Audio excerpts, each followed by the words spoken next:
Alad Raymond. I am the founder and executive director of the Onero Institute, and I'm also a brother in the Delta Phi Epsilon Professional Foreign Service fraternity at GWU. Foreign Affairs with Future Leaders is a series of youth-led discussions which analyze various international issues and topics by collaboratively addressing their most critical questions. They are co-hosted by the Onero Institute, the Delta Phi Epsilon Professional Foreign Service fraternity and sorority at GWU, and this particular event is also co-hosted by Women in International Security at GW. It's my pleasure to welcome a wonderful speaker and moderator to our program tonight.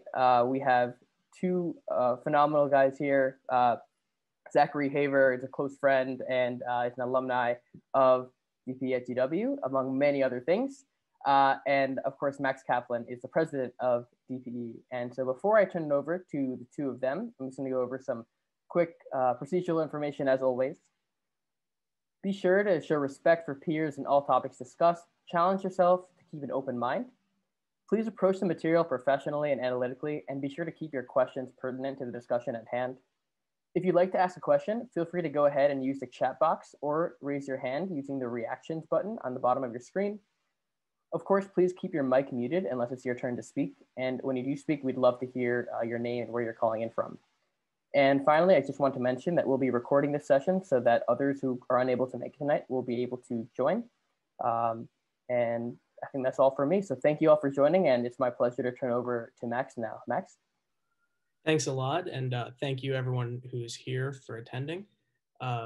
Today's topic is regarding the South China Sea and Sansha City. So the People's Republic of China established Sansha City in 2012 to administer the bulk of its territorial and maritime claims in the South China Sea. Sansha is headquartered on Woody Island. The city's jurisdiction includes the Paracel Islands, the Zhongsha Islands, and the Spratly Islands, as well as most of the waters within China's 9dash line.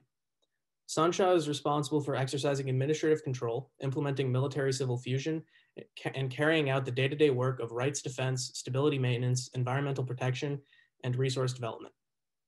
Since 2012, each level of the Chinese party-state system has worked to develop Sansha, improve the city's physical infrastructure and transportation, communications, corporate ecosystem, party-state institutions, and rights defense system. In effect, the city's development has produced a system of normalized administrative control. This system ultimately allows China to govern contested areas of the South China Sea as if they were Chinese territory. In this event, we will talk to Zachary Haver, Party Watch Initiative Fellow at the Center for Advanced China Research, and a South China Sea reporter at Radio Free Asia, about China's strategy and tactics in South China Sea from a fresh angle.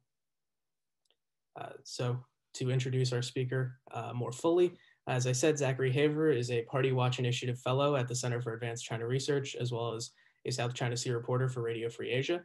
His research focuses on the South China Sea disputes and Chinese economic statecraft. He has worked on Chinese security and economic issues at SOS International LLC, the Center for Advanced Defense Studies, the U.S. Naval War College China Maritime Studies Institute, and the Columbia Harvard China and the World Program. Zachary received his BA in International Affairs from the George Washington University and is also an alumnus of the Delta Phi Epsilon Professional Foreign Service fraternity at GW. He lived in China for 3 years, studied Chinese in both Taiwan and China, and is proficient in Mandarin Chinese. And with that, I'd like to turn it over to Zach for some opening remarks about South China Sea disputes and Sansha City. Hi, Max. Hi, everyone. Thanks for having me here. It's my pleasure to talk to you tonight. My opening remarks here, I'll just be briefly introducing the South China Sea disputes and overviewing what exactly is Sansha City. So the South China Sea disputes go back many decades.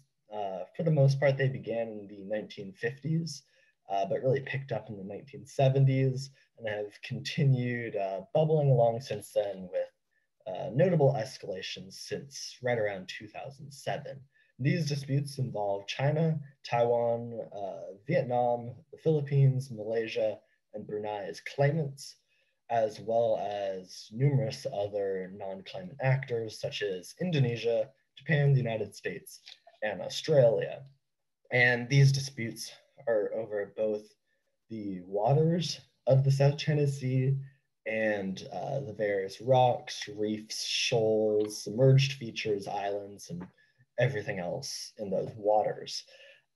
So these are a number of overlapping disputes. It's not, even though China has quite expansive claims that puts it into conflict with its neighbors, these are a series of overlapping disputes. So China has disputes with each of the other claimants, and the other claimants in turn have disputes with each other.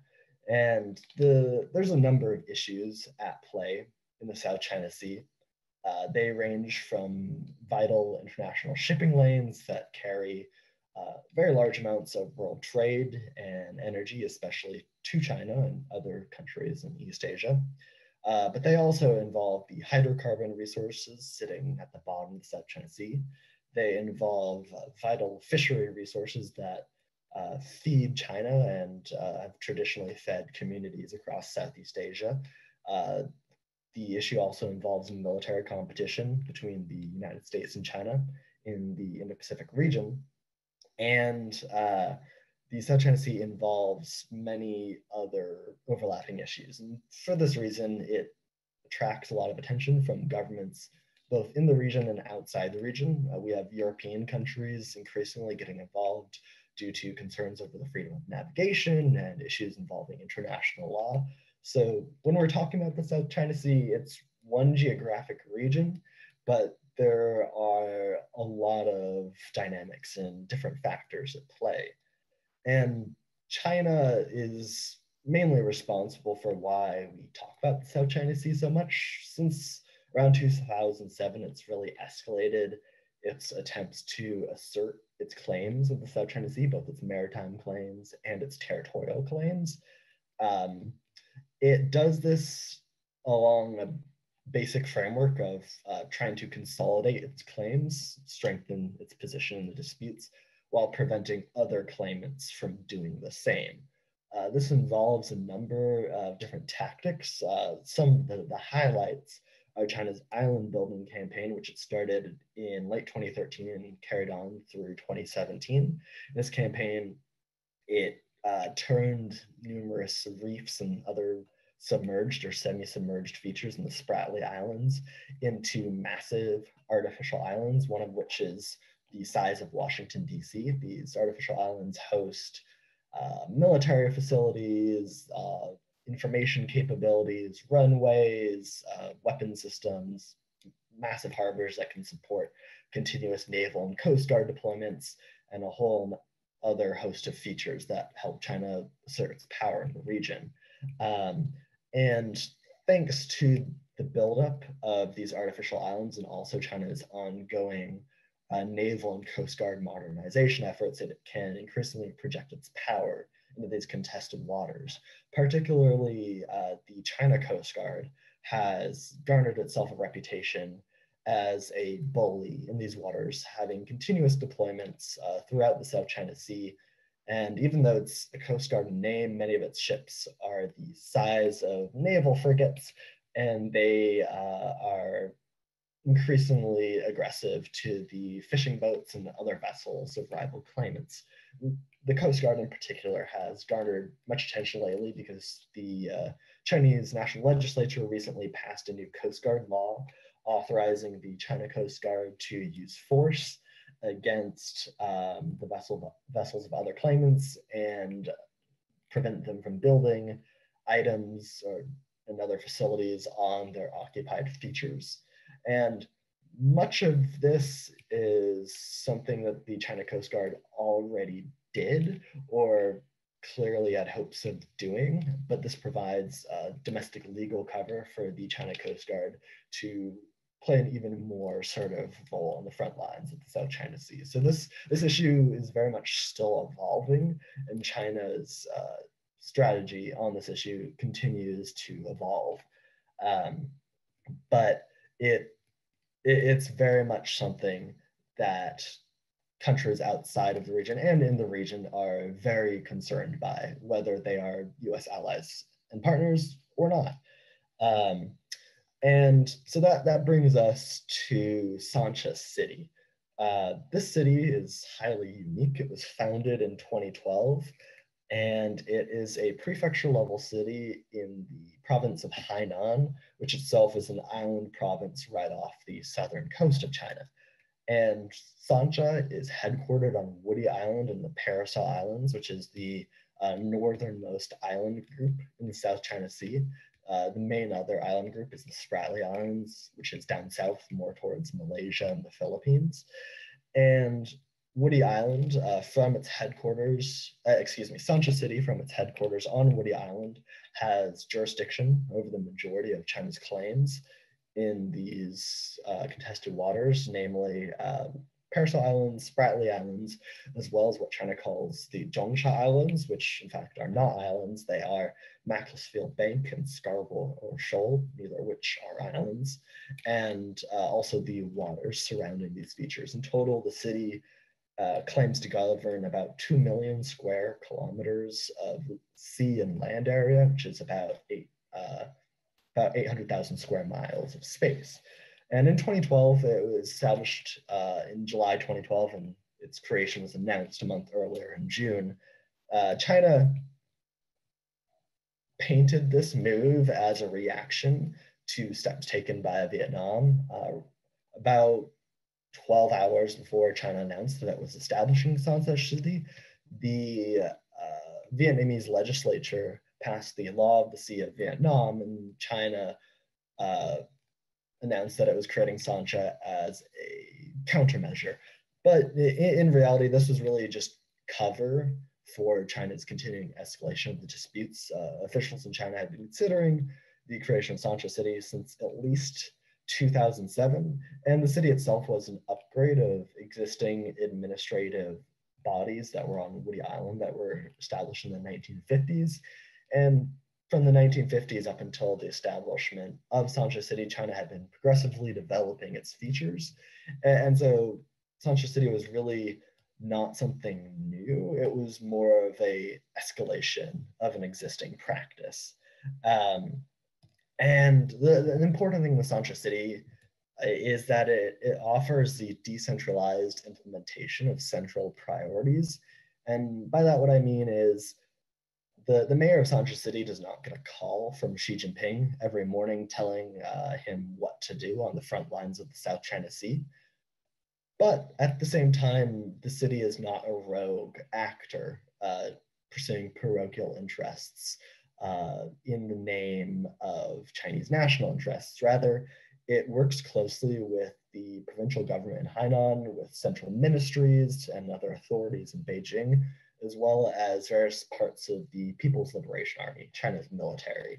And so, in effect, what that means is the authorities in China have delegated many day-to-day tasks on the front lines of the South China Sea to the leaders of Sansha City, who then implement those central priorities while also pursuing local policies that are in line with those priorities. So it sits somewhere in the middle of a rogue city and just a tool of Beijing. It's a little bit of both, but really it's neither. And so that's something that's important to take into consideration when thinking about Sansha City, because ultimately it was a very intentional move by China to create the city. It still has support from higher level authorities in China. Even to this day, they continue to fund it and interact with it and provide policy guidance for it.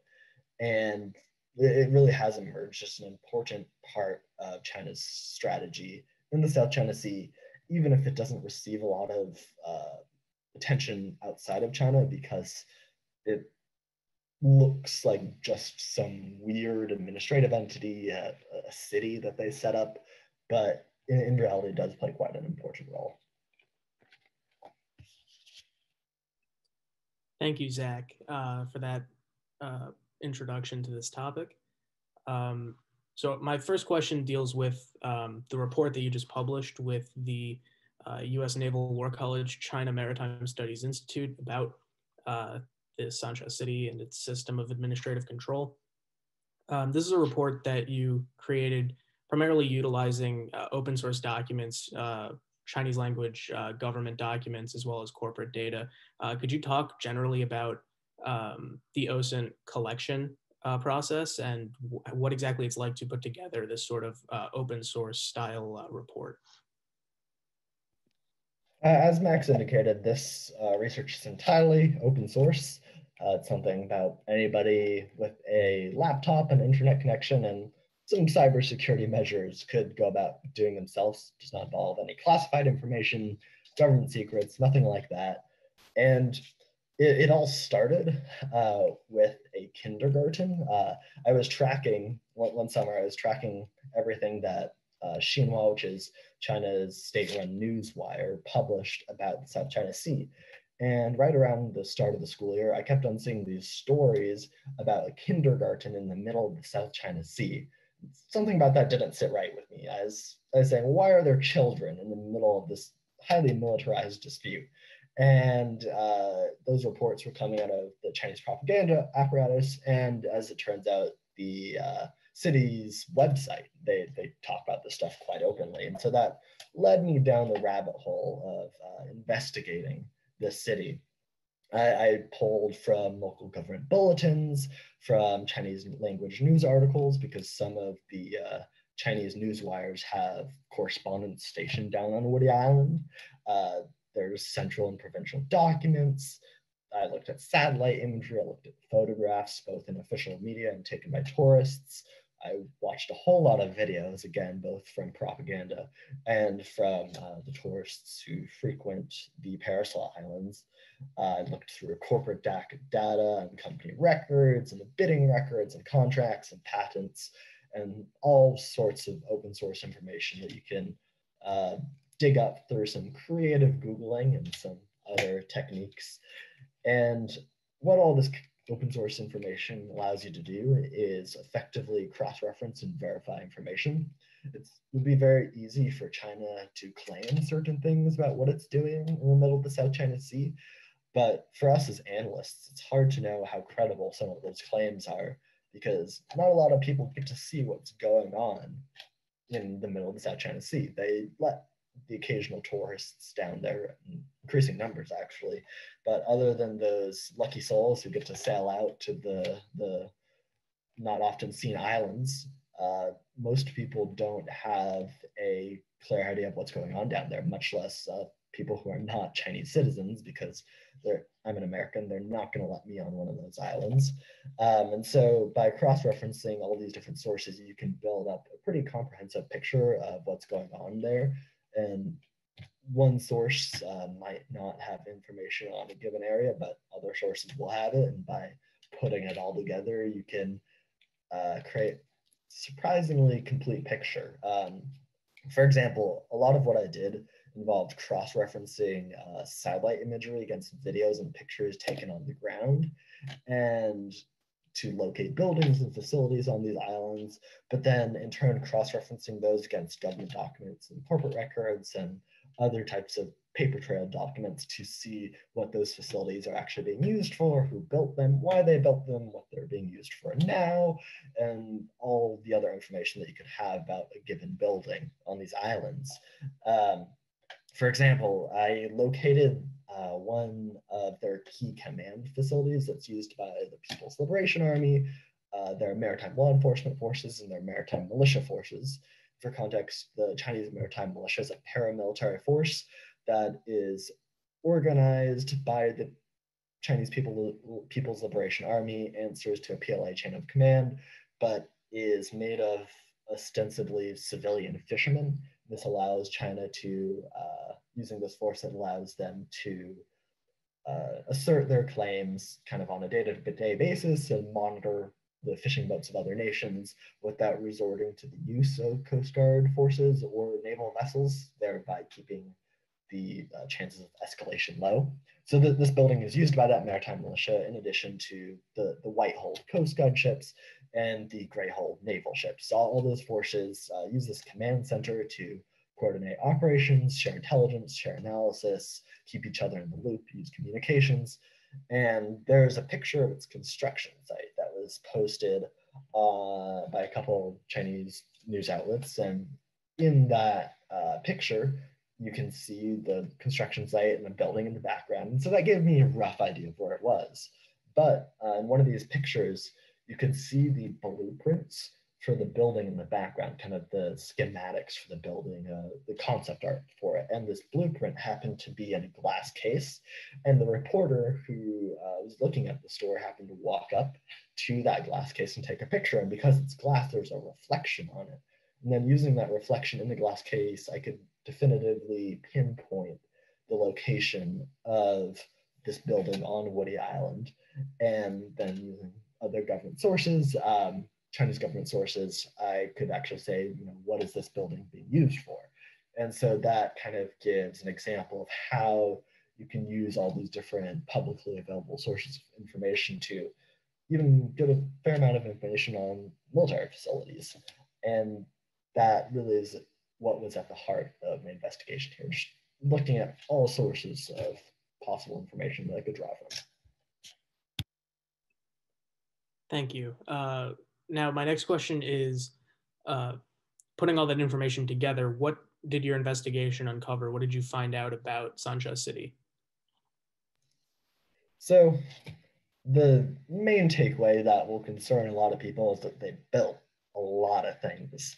They built physical infrastructure, they built up their transportation, their telecommunications infrastructure, they developed a corporate ecosystem, attracted a lot of companies to register in the city or otherwise do business with the city government.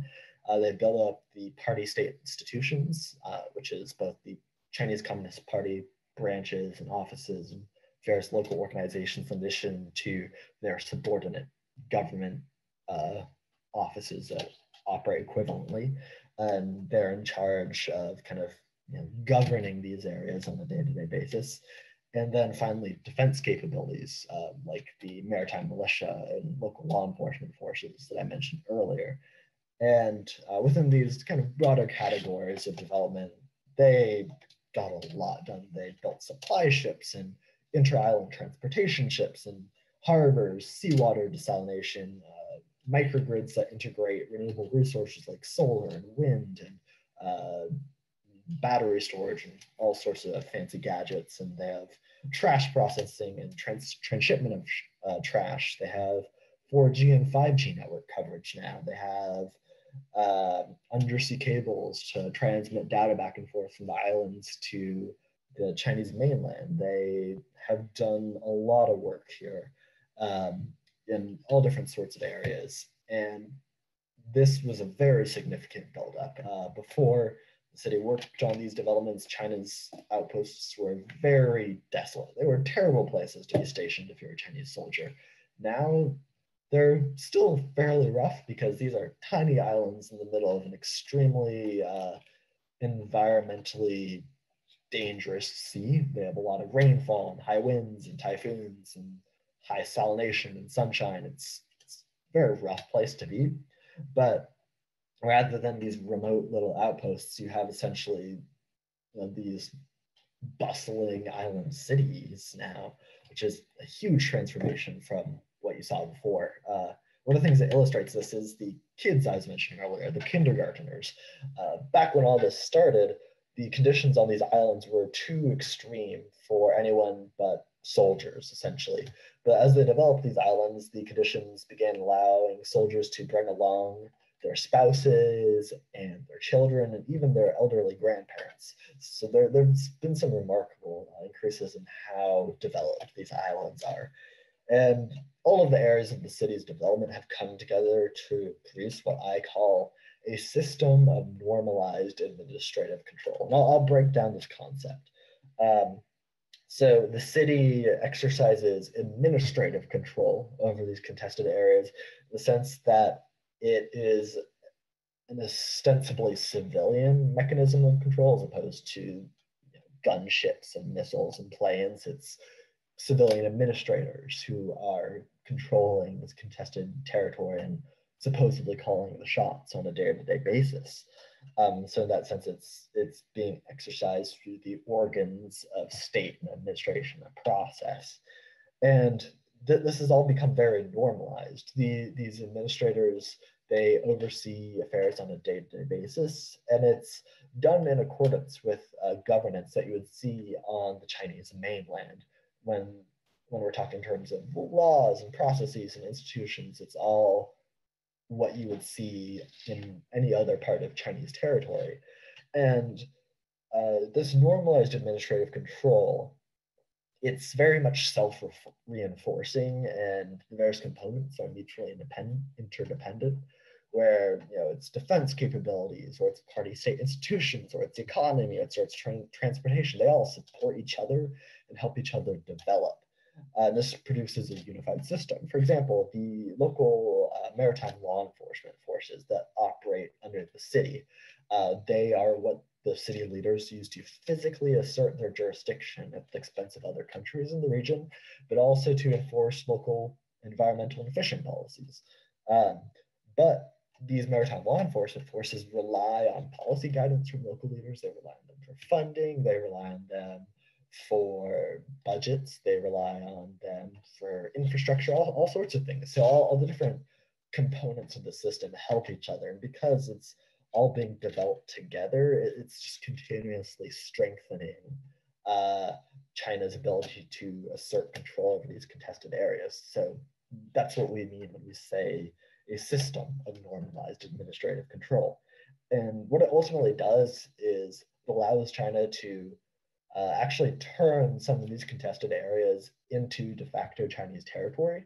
Of course, China has territorial claims here, but how do you move from a claim saying we own this piece of land, we own this water, we own this island, to actually making that ownership real in practice? And that's what the city really is doing. There's Chinese, normal government institutions are doing what they would do anywhere else on the Chinese mainland. They're upholding Chinese law, implementing policies, encouraging household registrations, doing environmental protection work, doing literacy campaigns, just any sort of activity that makes China's hold over these islands more legitimate, more complete. Thanks, Zach. And so building off of kind of this theme of sort of combined like civilian integration into what formerly was like a primarily like military-led claim.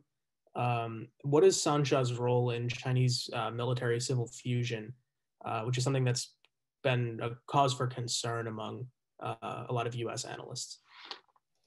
Yeah, so before I get into answering that, let me just explain what military civil fusion is, because it's not a very common term outside of China specialized research. Military civil fusion is China's efforts to integrate military and civilian resources.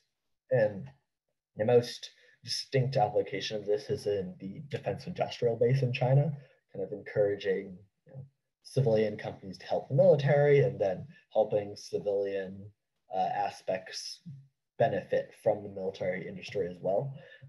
But it goes beyond the defense industrial base. It touches on policy making and personnel and a whole host of different areas. It's very much a comprehensive national strategy rather than just an industrial strategy. There's a lot of great writing on this, so I could direct anyone who's interested in it to. But in the Sansha context, they are deeply committed to military civil fusion. When the city was established in 2012, China's State Council, their high executive administrative body, gave the city a set of instructions. And a lot of these instructions were explicitly focused on integrating military and civilian resources and building up both economic and defense capabilities in conjunction with each other. And so this has manifested itself in a number of ways. As I already mentioned, or indicated to at least, the city has a system of military, law enforcement, civilian joint defense, which is joint operations, information sharing, joint exercises, joint command between military, civilian, and law enforcement forces. And when I say civilian, I really mean maritime law enforcement, because technically maritime militia, because technically the maritime law enforcement is also ostensibly civilian. But when the Chinese government refers to civilian in the system, they mean militiamen. And so, yeah, they have this system of joint defense, and it means you have the militiamen out front, and they have been outfitted with new steel reinforced ships that are great for ramming other vessels. They have new communications capabilities. They have military training. They receive salaries. So they're only fishermen in name only. They're essentially full-time enforcers of China's claims. So they're on the front lines, they're out surveilling waters, occasionally getting into contact with the vessels of other countries, but they really work as the eyes and ears of maritime law enforcement forces, which is the middle section of the system. And that's a number of different forces involved. The city itself has a fleet called Sansha Comprehensive Law Enforcement. Um, that's a fleet of 4 vessels or 4 main ships. One of them is a 100-meter behemoth that is essentially a naval frigate being used for maritime law enforcement. It used to be part of China's national maritime law enforcement forces, and then it was transferred to the city. And so the city operates that fleet, and that fleet works in conjunction with other forces like the national level China Coast Guard.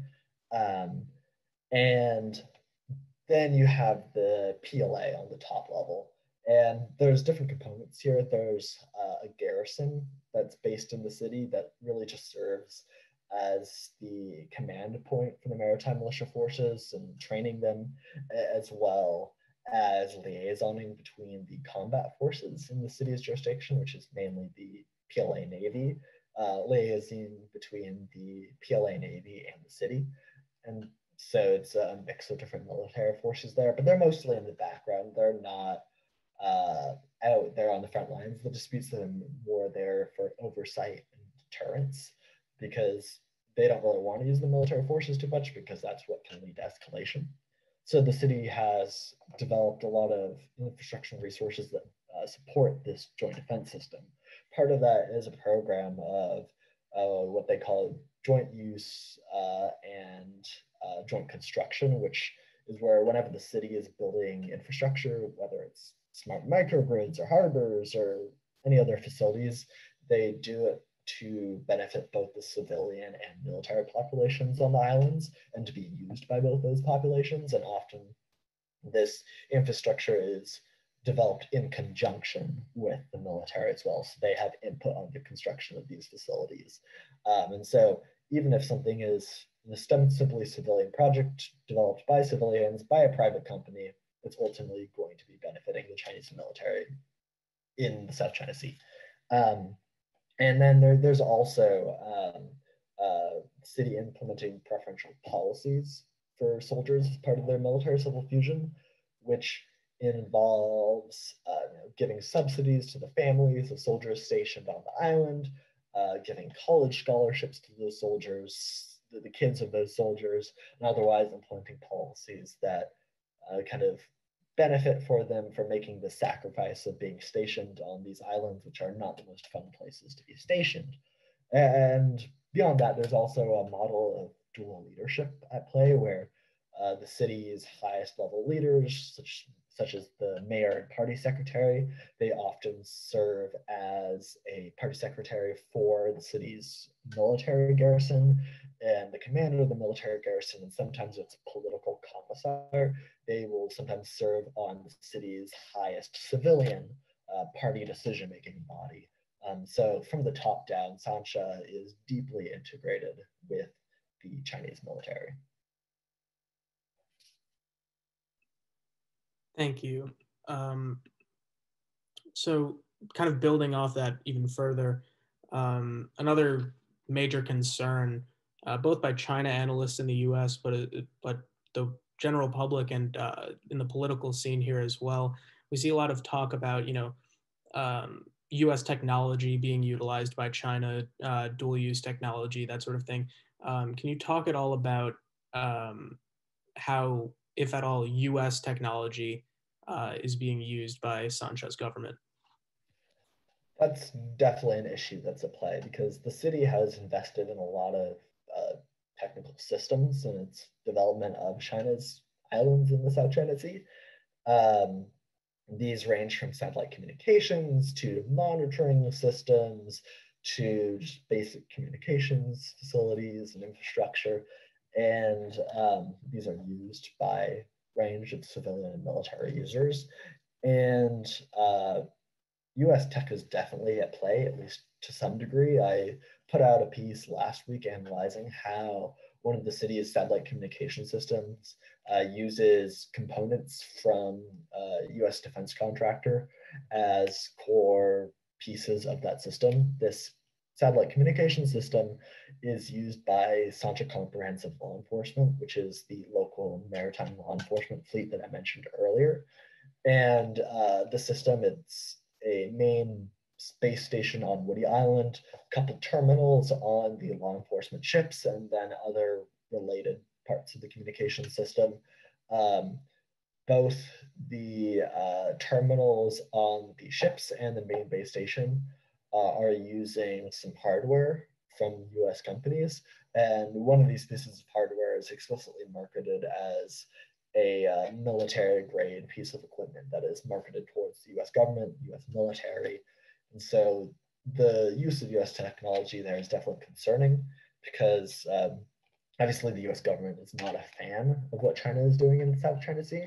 So the general feeling is that we don't want our own technological innovations helping them do that, especially when those technologies are used by our own military. Thank you, Zach. So for our audience, we're going to move on to two pre-submitted questions that we got while people were registering. But if anyone in attendance tonight has any questions, they can put them in the chat, send them to Alad, or you can raise your hand as well. And we'll start taking questions after these two pre-submitted ones.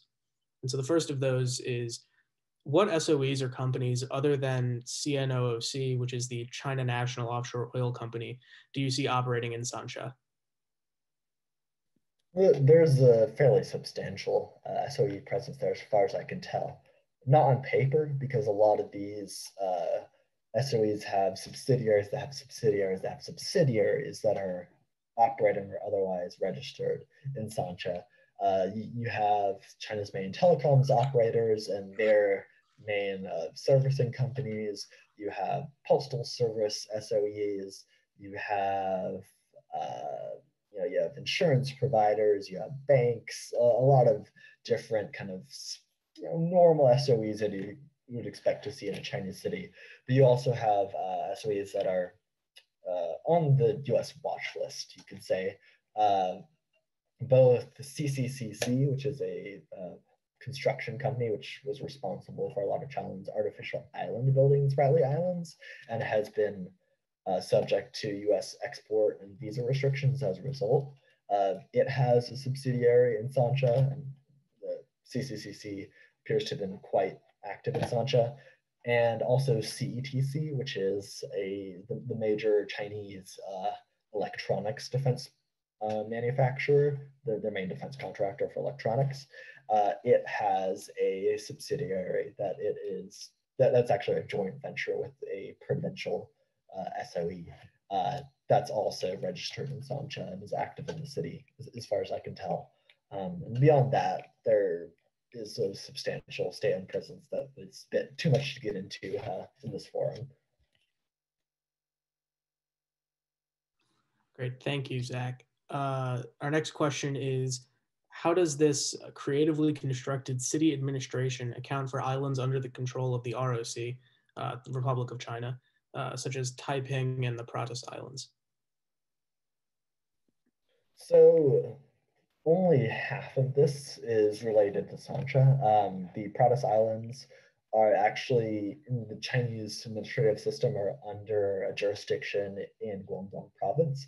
So they don't actually fall within Sansha. So it's not exactly their problem, but essentially China claims that these islands belong to China and that they belong to this part of Guangdong province and that they're just being occupied by the ROC. And that's essentially how they treat Taiwan's possessions in the Spratly Islands, which do fall within Sansha's jurisdiction. It's just, these are Chinese, but we just don't happen to control them right now. And that's kind of how they regard the other features that they claim that are occupied by Vietnam, the Philippines, Malaysia, and anyone else. All right, we have so far one audience submitted question from just now. What role, if any, do you think the Quad can play in deterring China's increasing militarization of the South China Sea? I can see that grouping of countries playing a role. The Quad is an institution itself. I'm not quite sure, but the US, Australia, and Japan, and India to an extent have been playing an increasing role in the South China Sea recently, especially in the last couple of months. A little while back, Malaysia submitted some documents to the United Nations that essentially challenged a portion of China's claims in the South China Sea. And China responded with its own diplomatic note in the United Nations that sparked a whole series of diplomatic responses from other countries, and then China's responses to those responses. And that's drawn in Australia, the United States, Japan, and a number of European countries. It's drawn in other claimants in the South China Sea, other non-claimants as well, like Indonesia. And so there's been a lot of pushback from Quad countries, and especially Japan. It submitted a note in January. This was a notable step forward for them. And what we're seeing is really a multifaceted pushback. We're seeing it in the diplomatic legal realm, in the United Nations, these notes. We're seeing it in joint exercises and trainings. The United States, Japan, and Australia did maneuvers together this past summer. And we're seeing it in the economic realm with recent US export and visa restrictions on Chinese companies that have been active in the South China Sea. So there's definitely a role for these countries to play in the South China Sea, both individually and as a unified bloc. All right, we have a second audience submitted question is, what can the US do short of war to get China to stop building island cities and artificial islands in general? So currently not much, because China is actually mostly done with its island building. And to be honest, there's not a lot we can do to stop the construction of a given building in Sansha City or anything like that. We just what it would take to the pressure that we would need to exert and the resources we need to use to do that, and the diplomatic capital that it would take would probably outweigh whatever gains we would have from Sansha City not having a new piece of housing or whatever else it's doing on these islands. So in the case of this construction, it's not necessarily an in-domain solution that we want to be looking for.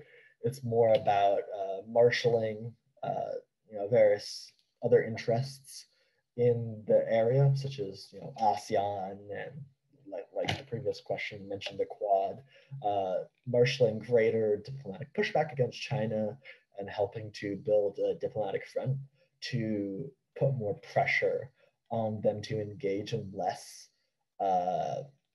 coercive behaviors. So there's a lot we can do kind of in setting a more favorable regional situation for pushback against China, as opposed to opposing very specific construction projects. All right, I personally have a small follow-up to that, and that's, could you talk at all about like the continuity between U.S. administrations, given that we just moved from a Trump administration to a Biden administration, as far as South China Sea policy within the broader U.S.-China relations kind of attitude by both administrations? Thus far, we have not seen any change in U.S. policy between the Trump and Biden administrations. Trump really ratcheted up the pressure in the South China Sea, or at least the U.S. government did so under Trump, and the U.S. government is continuing to do so under Biden. It's hard to say how much of what the United States has done in the South China Sea in the last couple of years is directly tied to administration, and how much of it is tied to the Indo-Pacific Command and other parts of the U.S. government and military who are relevant interests. But the tone in Washington has definitely shifted against China over the last couple of years in a very bipartisan way. So in the Democratic Party right now, there's a pretty strong consensus about taking a hard line on China, including in the South China Sea.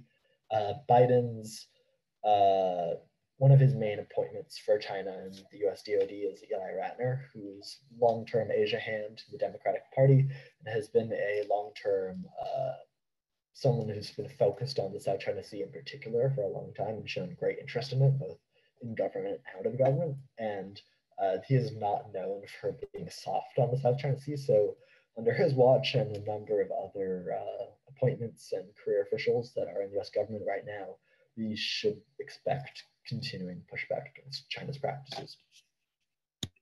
All right, switching gears for 1 second, we have a question about the Chinese maritime militia that you mentioned, and the question is really asking, because you had mentioned their role in kind of harassing fishermen to enforce the rights claims.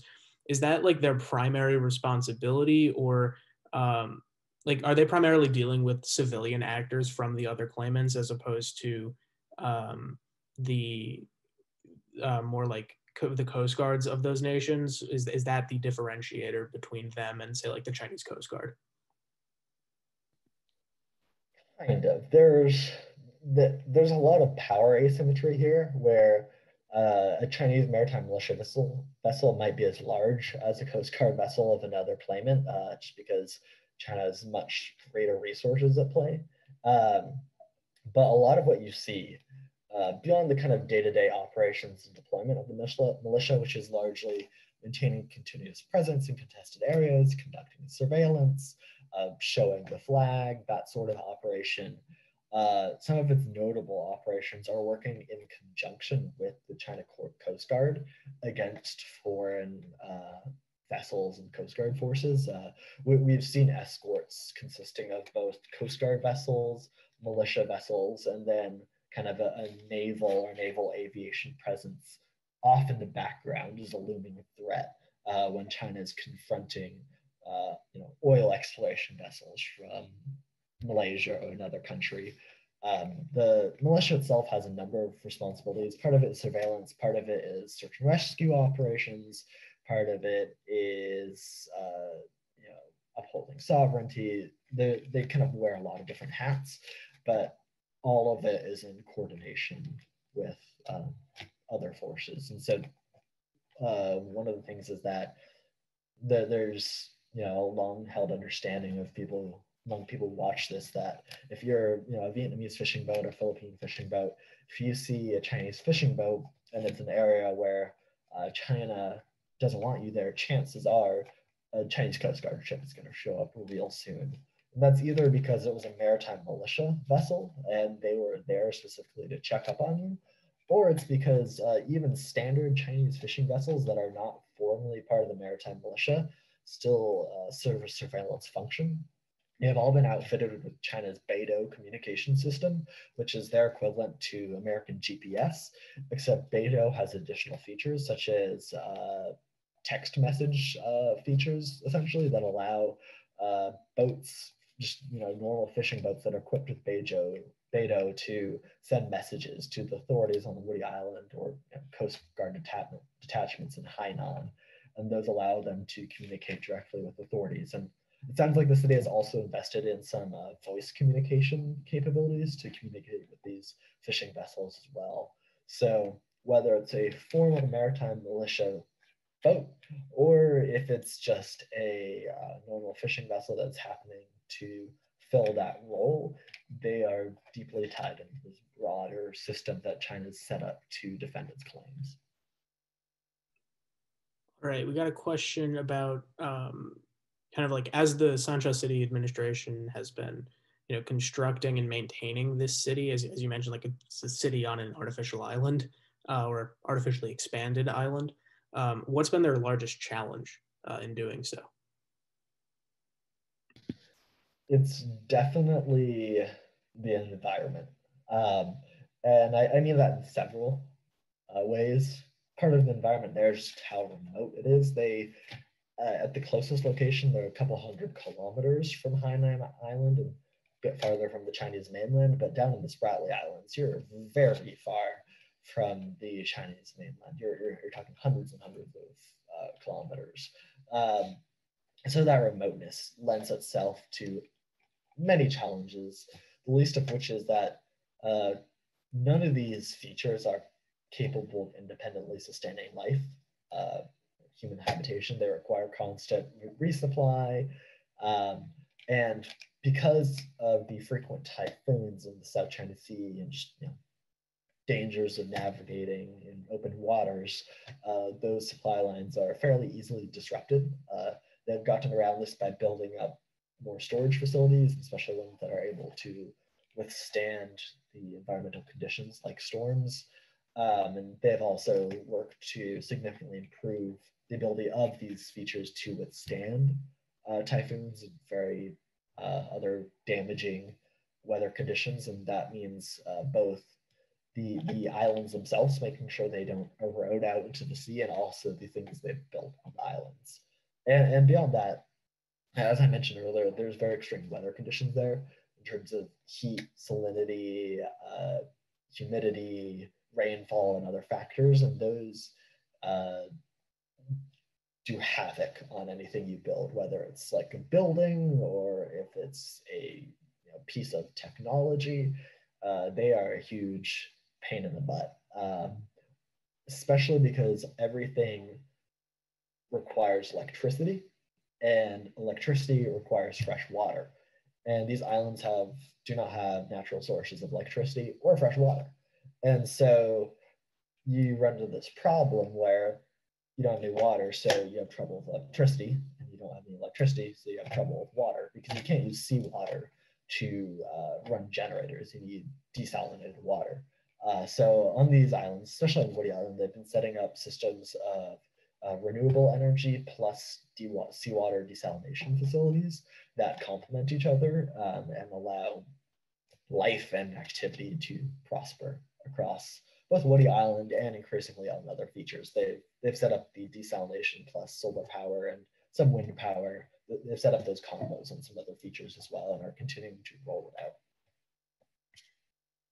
So Zach, thank you so much for all this, for all your phenomenal answers. One thing that really comes to mind for me when I think about this topic is the fact that this area of the world in particular has a lot of implications for international law. There are a lot of different complex factors when it comes to that. So naturally, a concern that I have is what kind of precedents come from this? What kind of precedent Sansha City sets, both for other island disputes in East Asia, but really around the world? So do you have any thoughts on what this could mean for island disputes moving forward?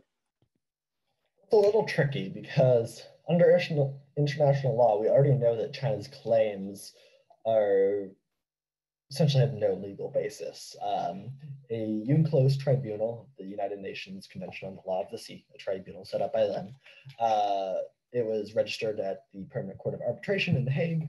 In 2016, it ruled against the majority of China's claims in the Spratly Islands. It was a case that the Philippines brought against them, and China actually declined to participate in that ruling. And so, quite unsurprisingly, with no one to defend China's stance, the Philippines won quite handily, striking down many of China's claims there. But even before that, a lot of their claims have been pretty clearly recognized to be inconsistent with the general understandings of UNCLOS, with some objections. For example, China has drawn straight baselines around the Paracel Islands. Baselines are essentially imaginary lines that enclose a country's coastline or island's coastline, and you can draw straight baselines around groups of islands to kind of connect them. But normally that's done for islands that are actually close to each other and are actually islands, whereas China has drawn baselines around the entire Paracel group, which is quite large and not naturally connected in any meaningful way. And they act as if that whole area is their territorial waters, which is quite problematic under international law. And so it's a complicated situation where international law is, for the most part, not already on China's side.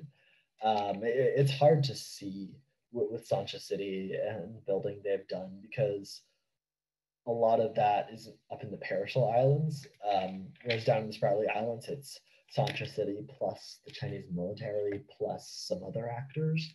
And so just how that is situated in international law is not quite clear, because other than China's island building and the environmental damage that it's caused to the coral reefs in the area, it hasn't really been conclusively ruled on, in particular with Sansha City as the focus. So it's hard to say. Thank you for that. All right, thank you, Alad, for for filling in for a second there. I don't know what was going on with my audio.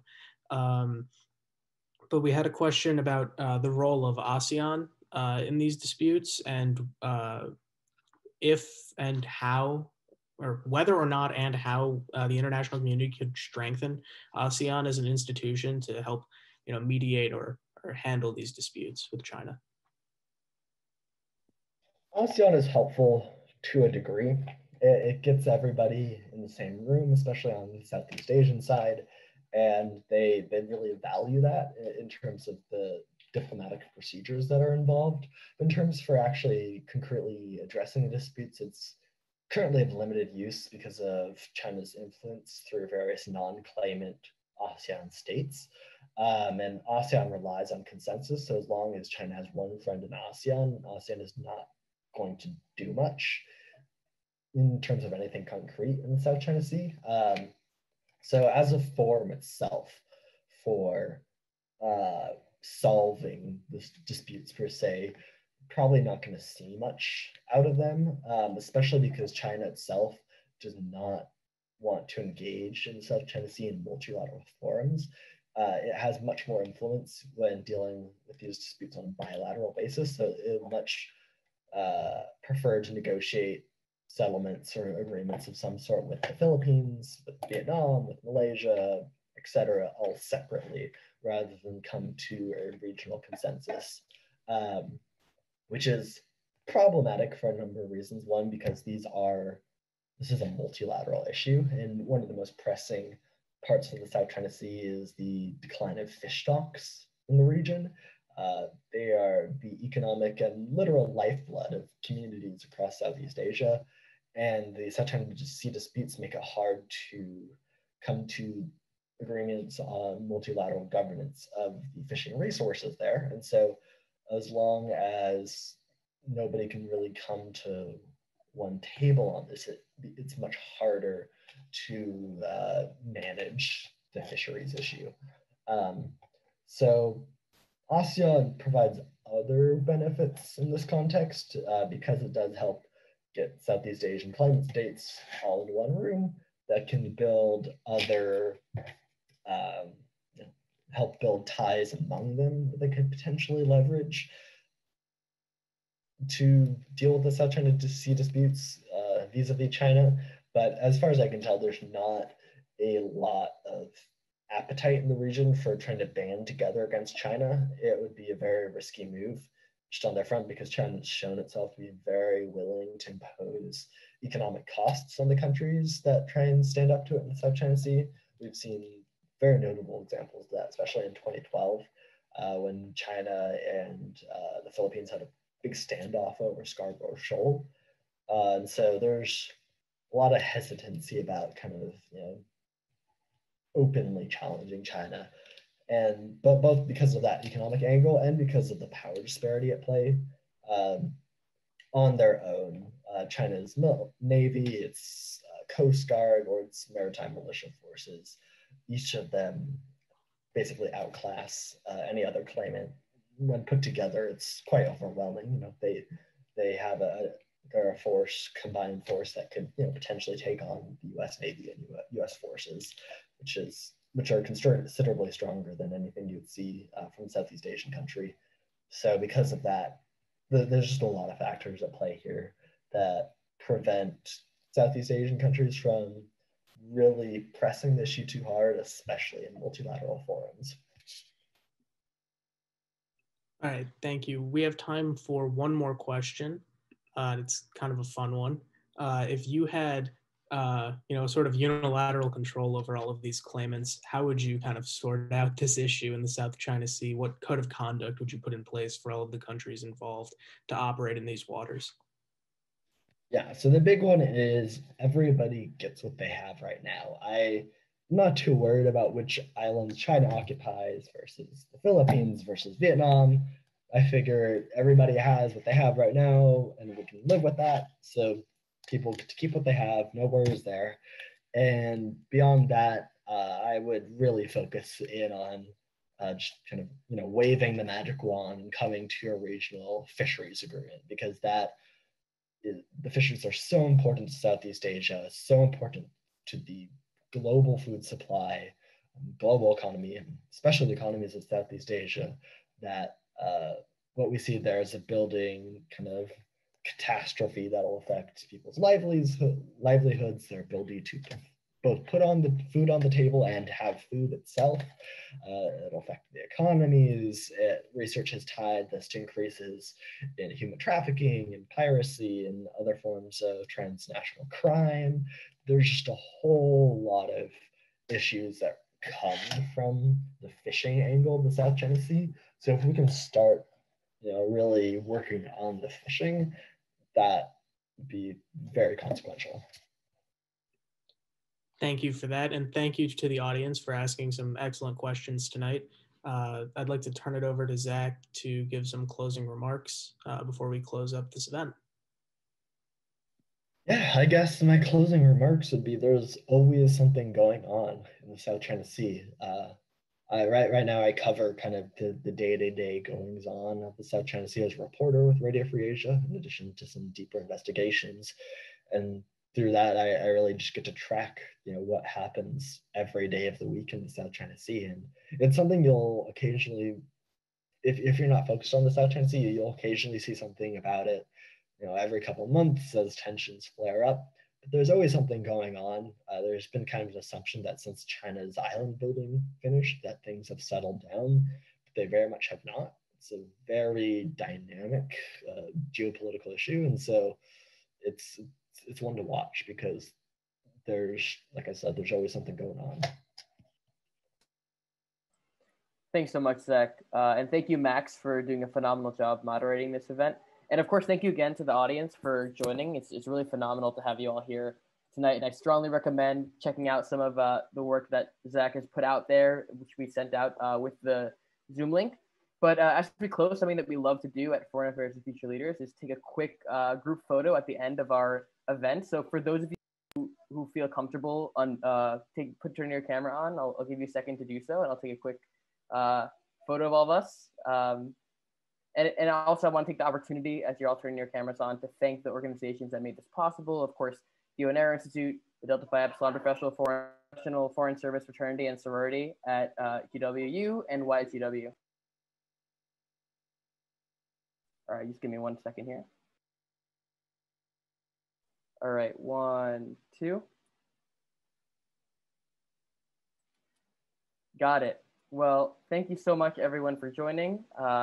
Thanks again to Zach, to Max. We hope to have you back again in the future. I'm going to paste the social media of everyone involved here. And yeah, thanks again. We hope to see you again. Have a great evening, and hope you had a great President's Day. So take care, everyone. Thanks, everyone.